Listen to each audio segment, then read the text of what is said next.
A global sell-off in stocks extending into a fourth day as investors shift away from riskier assets amid lingering uncertainty over interest rates and tech earnings. US President Donald Trump says he would approve the sale of F-35 fighter jets to Saudi Arabia, a move that could potentially alter the military balance in the Middle East. And we're live at Bloomberg's inaugural Africa Business Summit right here in Johannesburg. Joining us this hour, Egypt's Minister of Investment and Foreign Trade, Hassan ElKhatib, as well as Mohammed Akoojee, CEO and Managing Director for Sub-Saharan Africa at logistics giant DP World. Well, it's just gone 9 a.m. across the Emirates, 7 a.m. here in South Africa. I'm Lizzie Burden in for Jomana Basetchi. Welcome to the programme. We are here at the Bloomberg Africa Business Summit, our inaugural BABS, as we're affectionately calling it, where global leaders are gathering to address the critical issues shaping the continent's future and driving forward the global economy. Checking in on the markets this morning, it's a miserable morning out there. If we take a look at what futures are doing, they are pointing firmly southwards. Both sides of the Atlantic this morning, you're already seeing steep losses in the Asian session, but globally, stocks hovering around a 1-month low. You've got the 10-year US Treasury yield down here about 2 basis points at 4.11%. Bitcoin below that $90,000 a token mark. This is for the first time in 7 months. And just take a look at this picture of uncertainty, really both over interest rates and tech earnings. But we can look at a perfect terminal chart to illustrate all this. You can see, if we just flip over, how traders have been pricing out a December Fed cut because of the Fed speak. And then in tandem, the magnificent 7 tech stocks falling. So just take a look at that blue line of the Mag 7 dropping towards the right of the screen there. But let's check in on how Asia markets are faring this morning. Min lows in Hong Kong with an update for us. Min, it looks like that misery particularly pronounced when we look over to Japan.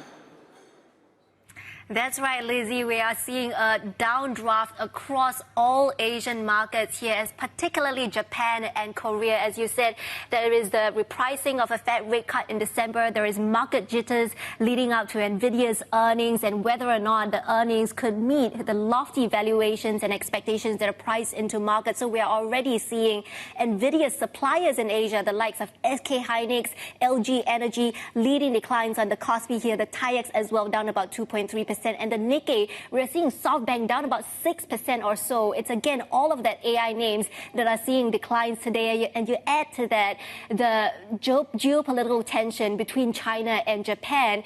Those officials are in Beijing as we speak, trying to de-escalate tensions after what Takaichi had said about giving herself legal justification to intervene militarily in the event of a conflict in Taiwan. But we flip the board and take a look at how Japanese assets are doing, because it's been a miserable day. And here you can see clearly the yield curve steepening, especially at the longer end here. We have Takaichi expected to meet with BOJ Governor Ueda later this afternoon. And it doesn't seem like traders are paying attention to that or having any hopes of any positive commentary coming out of that. We'll, of course, be looking out for any hints that the BOJ might hike rates in December and whether or not Takaichi would soften her stance there. But we are already seeing the weakening of the yen. It was briefly above 155 this morning, prompting the finance minister to intervene verbally. We are now again back above 155 levels. So again, traders really not having a lot of hope that the BOJ is going to hike rates later on. Okay, Min Low in our Hong Kong studio, we thank you so much for that update. Well, let's dive into what's happening in the markets now broadly across the world. We can speak to our senior Asia equities reporter, Abhishek Vishnoi, who joins us now from Singapore. Abhishek, just talk us through why the crypto volatility is spilling over into other assets and why the equity sell-off is really widening ahead of the Nvidia numbers. Yeah, so, on the crypto side, actually, there has been a big decline. Bitcoin has dropped below 90,000 again. There are bouts of recovery, but it's not looking like it is sustainable. Now, how that's flowing into equities is that, this concern about liquidity tightening or, Fed rate cuts getting delayed is actually hitting this speculative asset class before equities. So, it started with Bitcoin, and now that same risk of sentiment is feeding into equities as well. As our colleague was mentioning earlier, there are multiple important technical levels and milestones that are getting broken.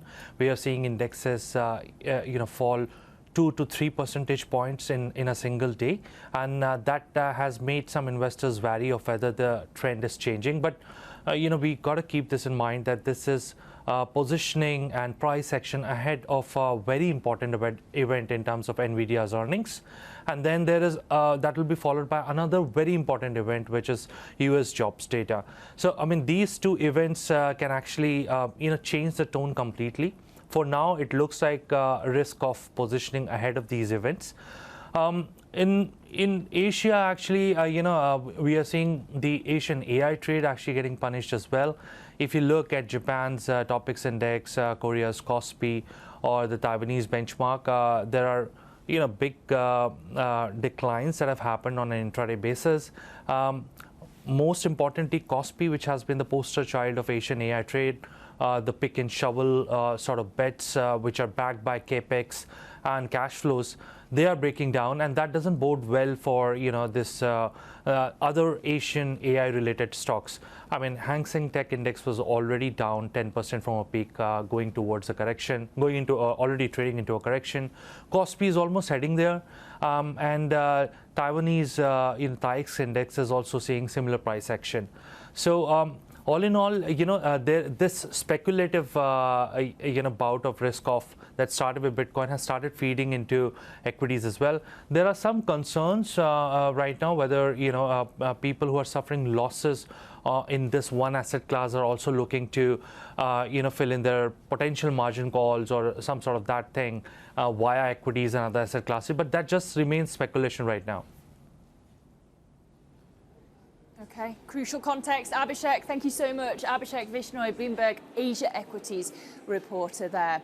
Well, turning to geopolitics, US President Donald Trump says that he will approve the sale of F-35 fighter jets to Saudi Arabia, a major concession to Crown Prince Mohammed bin Salman. MBS is set to meet Trump at the White House later today as Washington and Riyadh look to strengthen ties. Tomorrow you're hosting Saudi Arabia. Are you planning to sell F-35s to Saudi Arabia? I mean, and also, are you looking at doing a similar security agreement like you did with Qatar? Yeah, no, I am planning on doing that. Yeah. You're going to sell the F-35s? They're a great ally. They've got to like us very much. Look at the Iran situation, what we did in terms of obliterating, we obliterated their nuclear capability. Yeah, I will say that we will be doing that. We'll be selling F-35s. Joining us for analysis is Karen Young, Senior Research Scholar at the Centre on Global Energy Policy at Columbia University. Good morning to you, Karen. When you're looking at this, how would you describe the relationship between Trump and MBS right now? Who's got more at stake on this trip? Well, I think actually President Trump has more at stake in terms of proving to American voters that he is winning in gaining foreign direct investment into the United States, creating jobs, dealing with the affordability crisis. And so it's as much, I think, a reputational kind of risk for Trump as much as it is a new presentation of MBS in the United States. Certainly, coming in a strong position, emboldened, feeling quite confident about sort of his reputation globally, but also in the kinds of asks that the kingdom can make of the United States right now. So what would you say are MBS's top asks on this trip? Yeah. So, the F-35 is a program that Saudi Arabia has wanted. It's something the UAE wanted as well, but was not able to really close that deal. He wants to have cooperation and access to civil nuclear technology. He also wants to have access to computing technology and semiconductor chips. And he's going to want to see that that the United States markets are open, particularly in the energy infrastructure. So we've seen Saudi interest, as well as many other Gulf investors, into the gas and LNG sector in the United States, and certainly access to other kinds of facilities, companies, and technologies as well, including in Silicon Valley. Just on F-35s, we know that Israel wanted a monopoly on F-35s in the region. Yeah. How much does this undermine the allegiance between the US and Israel if Trump is giving F-35s, selling F-35s to Saudi Arabia? Well, I think it is certainly a point that Trump likes to make, that he is in some ways pushing back on the Israelis. The Israelis didn't make a firm line in the sand. You can't sell the F-35 program to the Gulf states. What they're worried about is, what they think of as the qualitative military edge. So it could be that the F-35s that eventually arrive in the kingdom, and this could take quite some time in terms of delivery, will not be exactly to the specifications that what the Israeli Air Force has. Often in any kind of aerospace defense sale, there are modifications to the original equipment. And how critical would you say security guarantees from Trump are to MBS's economic vision? Extremely important. And so, what's happened over the summer and since we had the September Israeli attack on Doha targeting members of Hamas, is that the Gulf states feel very vulnerable. And so the security agreement, or basically the commitment that the United States has given to Qatar, is something now that all of the other GCC states will want to have. And so Saudi Arabia, I think certainly would want even more muscular mutual defense treaty. This will not be a treaty. It will not be ratified by the U.S. Senate, but it is essentially a commitment from the White House. So it's an administration commitment, which of course could change given electoral politics in the U.S. But on Gaza, if Saudi Arabia says that Palestinian statehood is a precondition to formal ties with Israel, and of course that clashes with President Trump's stance, what's the way forward on normalizing the relationship between Israel and Saudi Arabia?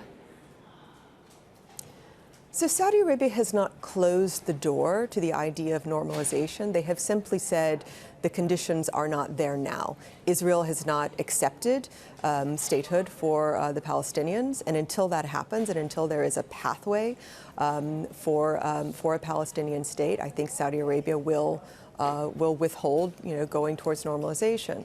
But that doesn't mean that there's not a future.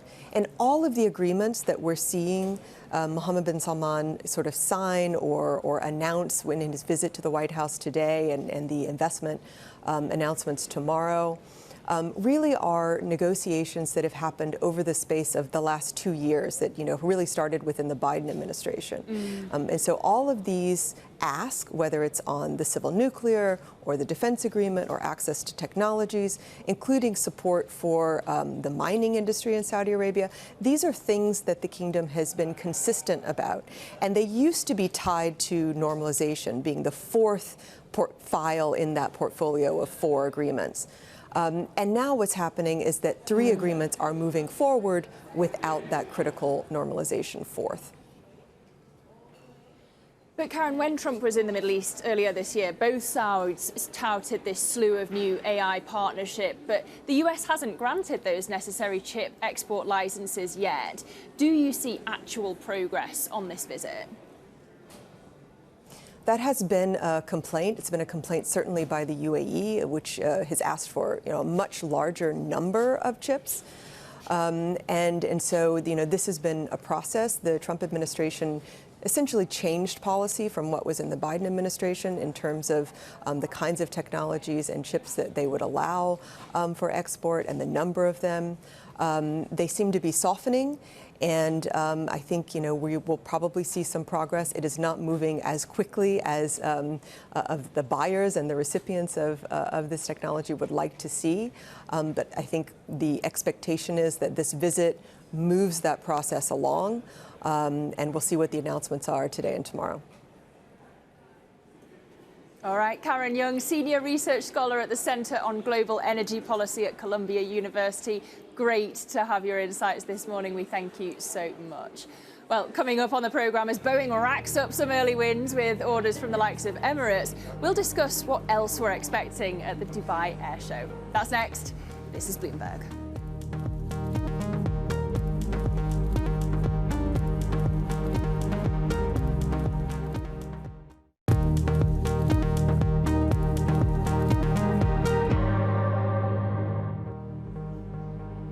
Welcome back to Horizons Middle East and Africa. I'm Lizzie Burden in Johannesburg. A very good morning if you're just joining us. Well, less than 3 weeks after Boeing unveiled another delay for its flagship 777X airliner, Emirates is doubling down on the giant aircraft by placing a major order for 65 planes. The deal is valued at $38 billion and gives the US jet maker an early edge over its European arch-rival Airbus, which is also hoping to land a deal with Emirates. Now, the order was announced on the first day of the Dubai Air Show, where we find Guy Johnson, our opening trade anchor, of course. He's in his happy place in the sunshine with lots of airplanes. Guy, what are we waiting for in terms of these orders? We think we're going to get a big order from Fly Dubai. Tell us what to expect there. Fly Dubai and Emirates could be the story today once again. So I spoke to Christian Scherer, who runs the commercial operations. He's the CEO of Airbus's commercial operations late last night, just as the show was closing.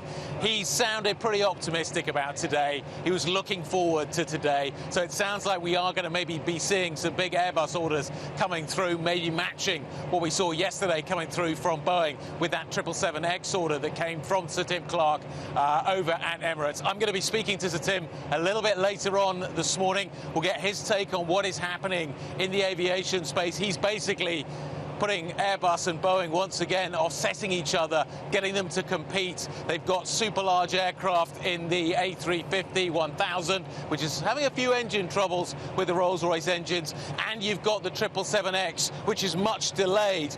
Both of these two programs have got problems, and Sir Tim is kind of balancing those two factors out. We could also be expecting a big order coming through from Fly Dubai. Now, that's the kind of low-cost operation, the sister operation of Emirates, and it could be placing a massive order today. The real question is, who is going to get the lion's share of that order, Lizzie?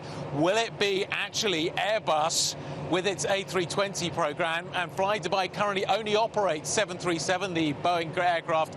Is it going to be a split order? But what kind of ratios are we looking for there? Maybe we'll get some news on that a little bit later. Yesterday felt like Boeing's day. Today could be Airbus's day, Lizzie. All right, Guy Johnson on the ground for us at the Dubai Air Show. We thank you so much. Guy, of course, is anchor of the opening trade. Well, coming up on the programme, a host of African central banks are set to cut interest rates at their final policy meetings of the year as inflation continues to ease. We'll bring you all the details next. This is Bloomberg.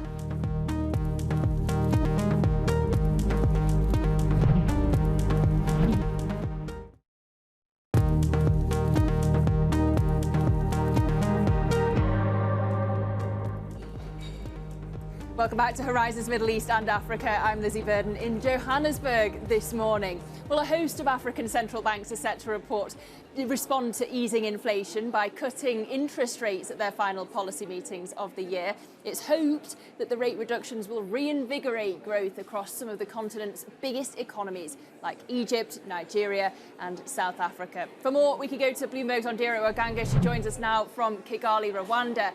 Ondiro, is the recovery in Africa solid enough to guarantee more rate cuts into the new year?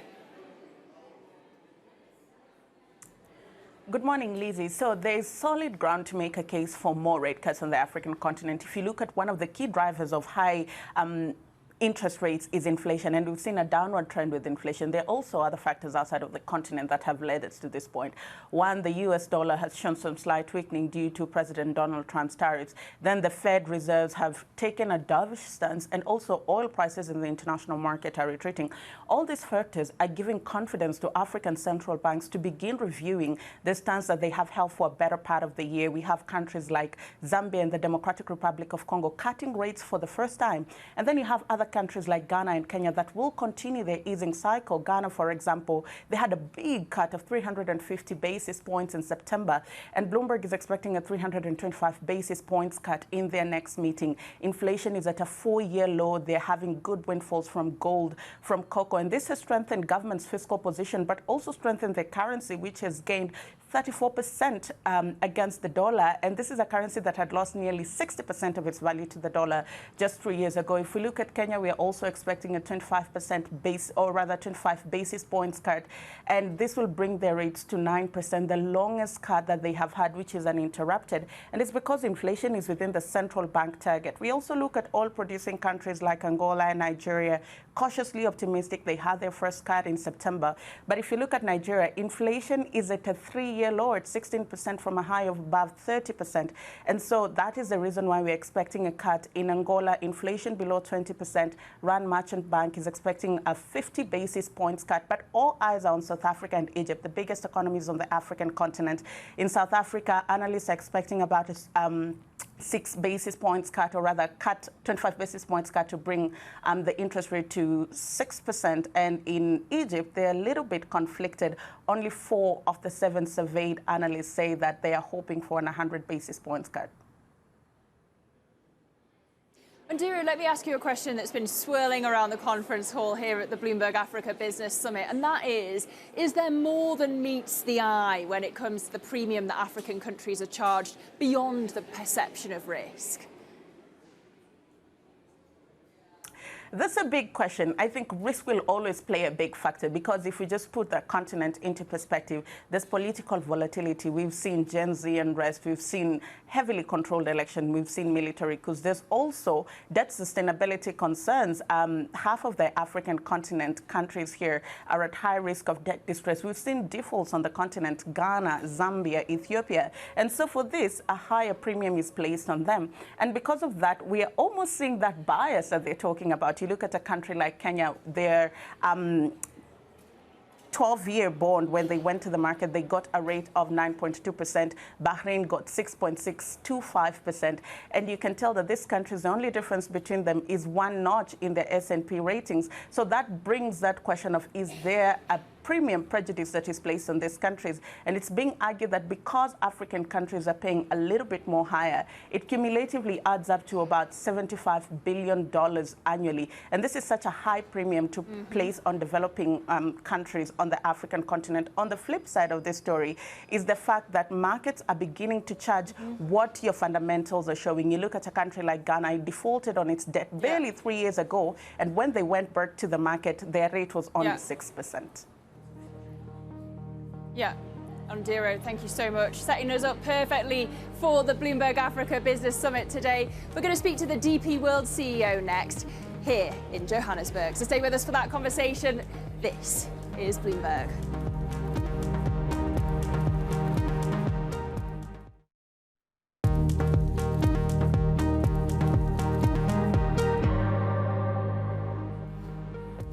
This is Horizons Middle East and Africa, our top stories this morning. A global sell-off in stocks extends into a 4th day as investors shift away from riskier assets amid lingering uncertainty over interest rates and tech earnings.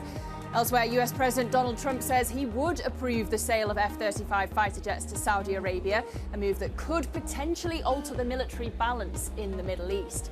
And we are live at Bloomberg's inaugural Africa Business Summit here in Johannesburg. Joining us this hour, Egypt's Minister of Investment and Foreign Trade, Hassan ElKhatib, as well as Mohammed Akoojee, CEO and Managing Director for Sub-Saharan Africa at logistics giant DP World. But before that, it's just gone 9:30 a.m. across the Emirates, 7:30 a.m. here in South Africa. A very good morning to you if you are just joining the programme. I'm Lizzie Burden, in for Jemana Basechi out of Johannesburg. Well, we are live at the Africa Business Summit, our inaugural Africa Business Summit, with a lineup of some of the continent's most influential business leaders, and we'll be speaking to DP World in just a moment. But before we do, let's look at what a stinker of a day it's proving to be in these markets. Futures pointing south on both sides of the Atlantic this morning. S&P E-mini futures down 0.5%.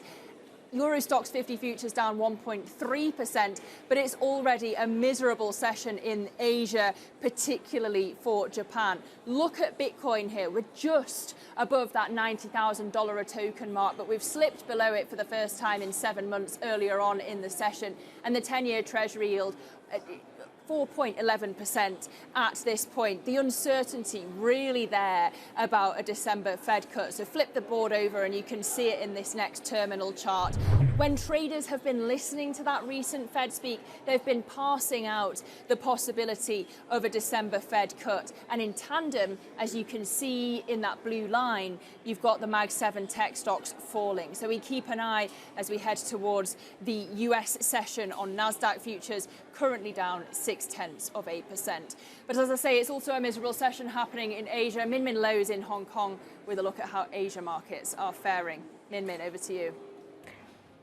Yes, Lizzie, we are seeing a downdraft across Asia Pacific. Kospi and the Nikkei seeing the biggest losses here, and you can see Asian stocks, the MXAP index falling below a key support level, below the 50-day moving average here. And as you said, as part of it is the repricing of Fed rate cuts, the sell-off in the AI sector as well. SoftBank, the big decliner on the Nikkei today, along with the other Nvidia suppliers like SK Hynix, LG Energy as well. But you flip the board, we are keeping an eye on Japanese assets and the yen in particular, because we are now back above 155, prompting the finance minister this morning to make a verbal intervention against excessive FX moves. And we are now at the highest level since January of this year. And of course, we have the Takaichi meeting with BOJ Governor Ueda later, and we are watching out for any commentary out of that, whether Takaichi would be softening her stance on a rate hike, because we know she has been a strong proponent of monetary easing. But it doesn't look like traders are pricing in anything positive from the meeting, because you look at where the yen is, you look at where yields are, it's also trending higher, especially on the longer end of things. And you look at equities, right? Normally when you have yen at this level, you get a lift to the Nikkei, but this time we are seeing that correlation unwinding, and even the Nikkei down about 2 or 3% today. So not a good day for Japanese equities. And you add to that the geopolitical tension with China as well, also adding to headwinds for Japanese equities. All right, Min Lo, great stuff in Hong Kong. We thank you so much. Now, let's get back to Johannesburg. Of course, we are here at the inaugural Bloomberg Africa Business Summit, and we can speak to one of our guests here on the ground, a key voice in global trade, and that's Mohammed Akoojee, CEO and Managing Director for Sub-Saharan Africa at the logistics giant DP World. How is the conference so far, Mohammed? Yeah, it's been amazing. The energy's been great, and it's been an early start today. So looking forward to a great day today. Well, this is a crucial area for you. You're going to invest, your goal is to invest $3 billion in Africa over the next decade. I wonder how much of that investment's already been deployed and where? It's been committed, and we are deploying that in ports. We are deploying that in logistics infrastructure, because we see that Africa's role in trade needs to be much bigger. You know, Africa represents less than 3% of global trade. Intra-Africa trade is about 10%. And we believe one of the key enablers to trade in Africa is investment in infrastructure, investment in logistics platforms, so etc. How much does that investment compare to what you've earmarked for other regions then? Majority of our capital is going into Africa and Asia. Mm-hmm. So we are also aggressively investing in markets like India. Yeah, you know, our business in Africa is quite significant. We have invested $3 billion in the last 3 years, and this has been all around port infrastructure along the east coast of Africa, the west coast of Africa, dry ports, because a big part of Africa is land linked, and connectivity with ports is quite important. The thing that I hear a lot from delegates here is that the continent's still seen as high risk. Do you think that that perception is overblown? Certainly from my perspective, you know, there are risks in Africa that are maybe different to other markets, but the opportunities are there for growth. So if you just look at our industry, logistics costs is 5 times higher than what the global norm is, and it's very inefficient. And because of the opportunity of logistics, you know, the sector is poised to double over the next 3 to 5 years. So there's growth there. Well, where do you see the most potential for growth? West Africa is an area of big growth. So markets like Nigeria, we believe Nigeria will be one of the largest populations globally. I think it's forecasted to be the 3rd largest population. So we have a big logistics distribution business in Nigeria. Senegal is a key hub into West Africa. So we're investing in a new terminal there, $1.2 billion project in a new port in special economic zone. So I would say a big part of our expansion is in West Africa. The DRC is another area of growth, with the critical minerals and exports that are needed from that market. We are investing in a new terminal in Banana, spending $500 million there. So a lot of activity on the West Coast in terms of our expansion, but also on the East Coast, because the connectivity with Asia is quite important in terms of ports. And of course, everyone's fighting over those critical minerals at the moment. I also want to ask, as a port and logistics operator, how are you catering to the demand for cleaner fuels? Are you seeing that in Africa? Yeah, we obviously deploy that. So, for example, we're using a lot of solar in our warehouses. Most of our warehouses today run on solar power. So we've taken those off the grid. On the trucking side, we have a big truck fleet. We have about 6,500 trucks in our fleet. We're moving that towards biodiesel and other energy forms, so away from diesel. So that's gradually happening in our business. You can't obviously change that too quickly because it comes with a cost, and you've got to ease those kind of investments in over a period of time. Well, speaking of the costs, now that we've got a bit more of a truce between the US and China, how much do you think we'll see let up in freight rates and also length of voyages, given they're a bit friendlier to each other now? Yeah, I think it will definitely be positive for, the cost of logistics, because, up until now, the trade wars has increased the cost of logistics in terms of freight rates, but also the duties. But my view on that is it creates opportunities for other, parts of the world, like Africa. With these trade wars, countries like China need new markets, and Africa is a huge consumer market. It also creates opportunity for Africa to play a bigger role in manufacturing, because people will move away manufacturing from, call it, markets like China into markets like Africa, where there's a lot of resources, a lot of people, young people. So I do see the current situation positive for freight rates, but despite that, I think Africa has got great growth potential. Well, on that note, why is this such a pivotal moment? You've got South Africa hosting the G20, the B20. What does it mean for the investment case in the region for it to be all here? Yeah, look, I think, as I said earlier on, if you look at the size of the continent, you look at the amount of people on the continent, more than 1 billion people, you look at the resources, and with what's going on globally in terms of global trade, this is the time for Africa. I believe this is a pivotal moment. We need companies to commit to the growth story in Africa. Companies like ours are certainly investing in the enablers for trade and for manufacturing through what we are doing. And, don't wait too long. I believe this is the time for Africa in terms of what's going on from a global context. You're certainly committing to the continent. We'll see how that investment is deployed. Mohammed Akoojee, DP World CEO and Managing Director for Sub-Saharan Africa. A pleasure to speak to you this morning. We thank you. Well, Rand Merchant Bank CEO Emrie Brown has also been speaking to us. She says that Africa is at a pivotal crossroads with fast-growing populations and rising digital adoption underscoring its global potential. Speaking to us here at the Bloomberg Africa Business Summit, Brown added that investors are buying into the opportunity that Africa presents. I think what this is all about is that Africa has been really impacted by so many political and policy developments, the decline in aid, and even the redirection of capital flows. So for me, it's really about the fact that the continent is redefining its growth trajectory by prioritizing sustainable development. It's looking at regional collaboration, and also the participation of the private sector to drive progress.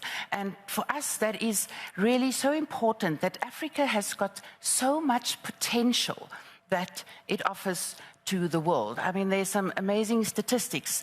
For example, by 2030, the agriculture sector is going to be $1 trillion. By 2029, we have got the fastest growing population that uses the internet. By 2090, about 1.1 billion internet users, and all of those present opportunities for Africa. You can look at all the various sectors, and the crossroad is really about Africa embracing its potential and then partnering with each other on the continent and with the rest of the world to attract flows into the continent and for the rest of the world to play its part in unlocking the potential for Africa. Has it changed the growth projections, though, for the bank in terms of the economies and the markets that you think perhaps have the most potential for increased capital flows? This current crossroads that we're at right now. Absolutely. And I think that one can just see the opportunity that Africa presents to the banking sector by so many of the international banks, that the ones that are not on the continent really looking, like of JP Morgan opening a rep office in Kenya. And for me, that just shows that everyone is buying into the opportunity that Africa presents. So that was Emrie Brown, CEO of Rand Merchant Bank, speaking to our very own Chief Africa correspondent, Jennifer Zabasaja. Well, coming up, another conversation from right here in Johannesburg. We'll be speaking to Hassan ElKhatib, Egypt's Minister of Investment and Foreign Trade, at the Bloomberg Africa Business Summit. That conversation next. This is Bloomberg.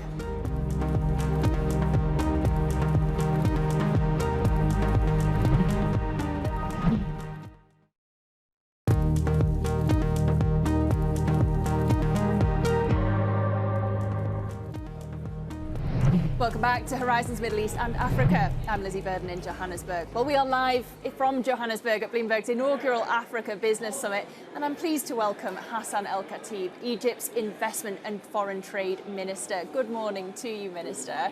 I hope you're having a good conference so far. So far, it's very good. You've got a big task on your hands at the moment. You've got to get FDI when you've just had an economy that's needed this $57 billion bailout. But I know that you've just secured another multi-billion-dollar deal this month with the Qataris. I wonder what's next when it comes to deals. I think, again, you're spot on. Egypt's focus now is how to get FDI, private investments, back to where it used to be.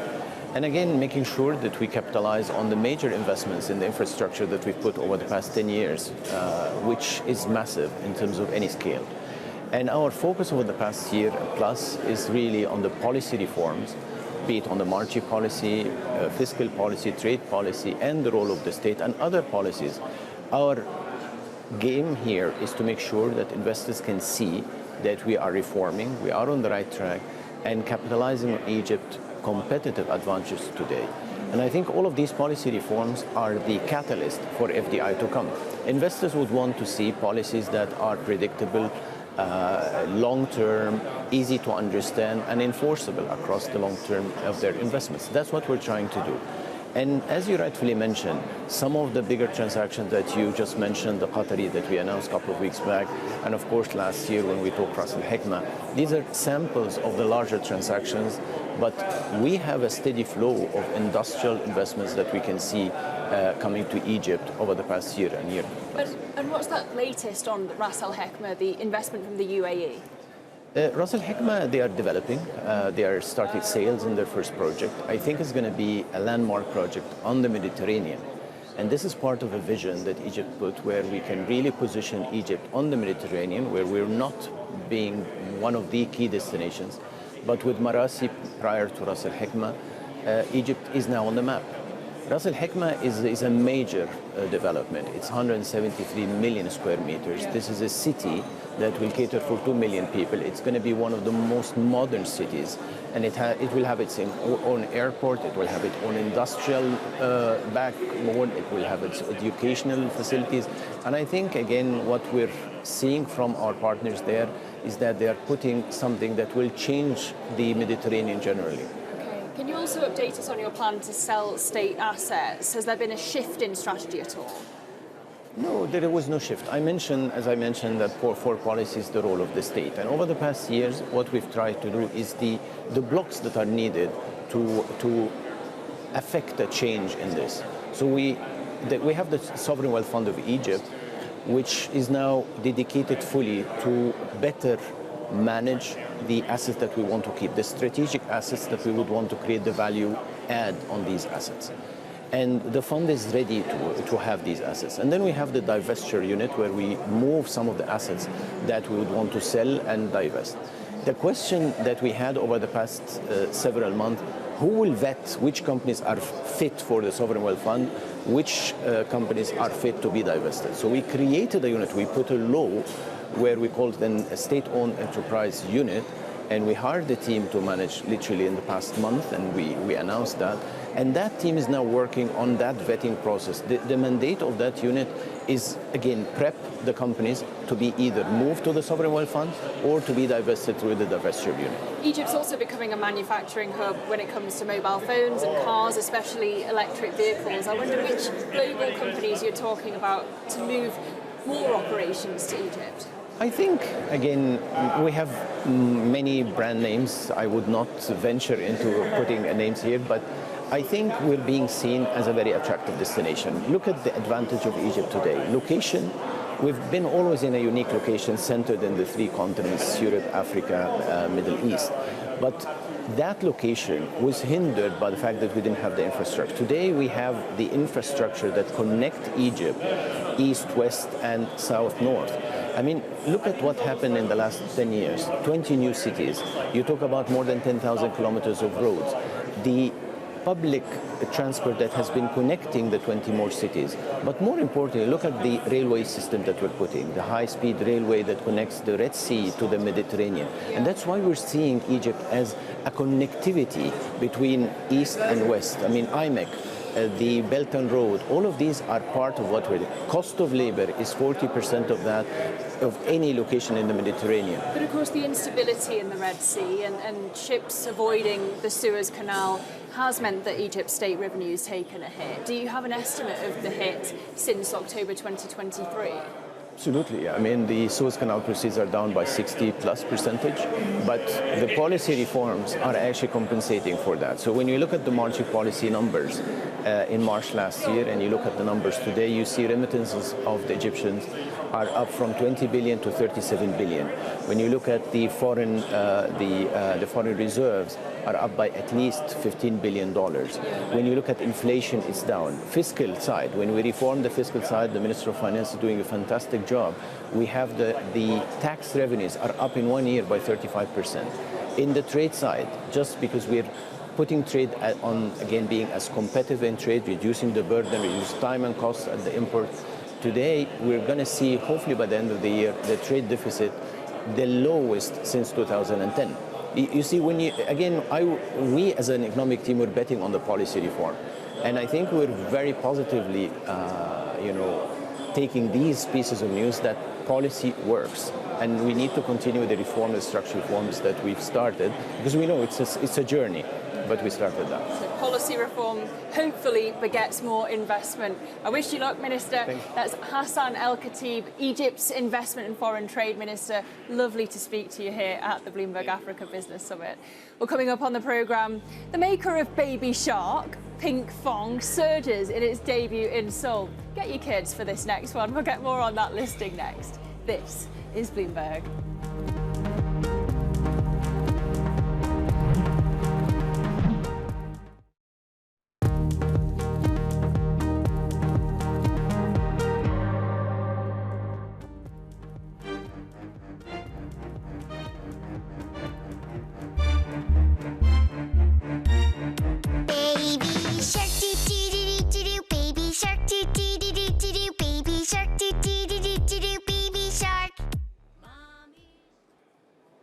That familiar jingle is going to be in your head all day now. The studio behind YouTube's most watched video, we're talking over 16 billion views, is of course Pinkfong, which made its trading debut in Seoul today. Let's bring in our Asia Equities reporter Sagmi Chart for more. Sagmi, Pinkfong, the producer of Baby Shark, this viral YouTube video has jumped as much as 60% from the IPO price at the open. There seems to be a whole lot of exuberance here. Is this sustainable? That's right. The gains have come down a little bit, but it's still trading up when considering the Kospi is down quite significantly today. And we're seeing that because it goes back to, although the IPO, it's raised only $52 million, it did have so much popularity that it was oversubscribed by 600 times. And it goes back to the SAMG Entertainment, which is the same animated cartoon series kind of company, the video creator, which has also tripled after its IPO this year. So we are seeing that this is a trend that's happening not just in Korea, but really outside. We see that with Labubu, the Pop Mart here in Hong Kong. We also see that with Sanrio, the maker of Hello Kitty. So now with the exuberance here, we will have to see whether the company can really expand the intellectual property that they have. All right, I won't make you sing the song as we end the show, but thank you so much for the update. Sang-Mi Cha, Bloomberg Asia Equities reporter, with that update on the stock. Well, that does it for Horizons Middle East and Africa. I'm Lizzie Burden in Johannesburg for Bloomberg's Africa Business Summit. You don't want to miss some of the conversations we're going to be having here on Bloomberg TV out of Joburg, including with Daniel Pinto, the JP Morgan Chase Vice Chairman, Leila Fourie, the Johannesburg Stock Exchange CEO, as well as Patrice Motsepe, African Rainbow Minerals Chairman, and 91 CEO Hendrik du Toit. Daybreak Europe's coming up next. Tom McKenzie will take you through the next hour. Stay with us. This is Bloomberg.